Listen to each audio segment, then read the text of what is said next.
వేసవి ఎండ నుంచి ఉపశమనం కలిగిస్తూ తెలుగు రాష్ట్రాల ప్రజలకు వాతావరణ శాఖ చల్లటి కబురు అందించింది.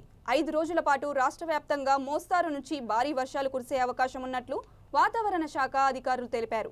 రుతుపవనాల రాకతో ఆంధ్రప్రదేశ్లోని కొన్ని జిల్లాల్లో ఉరుములు మెరుపులతో కూడిన భారీ వర్షాలు కురిసే అవకాశం ఉందని నైరుతి రుతుపవనాలు తెలుగు రాష్ట్రాల్లో ప్రవేశించి చురుగ్గా కదులుతున్నాయి. వీటి ప్రభావంతో తెలుగు రాష్ట్రాల్లో పలు చోట్ల వర్షాలు కురుస్తున్నాయి. హైదరాబాద్లో వేర్వేరు ప్రాంతాల్లో ఈదురుగాలుతో కూడిన వాన కురిసింది. షేర్లింగంపల్లి, చందానగర్, మియాపూర్, మాదాపూర్, గచ్చిబౌలి, రాయదుర్గంలో జోరు వాన కురిసింది. రోడ్లపై వర్షపు నీరు పొంగి పొర్లుతుంది. వాహనాలు భారీ సంఖ్యలో నిలిచిపోయాయి. దీంతో వాహనదారులు తీవ్రంగా ఇబ్బంది పడ్డారు.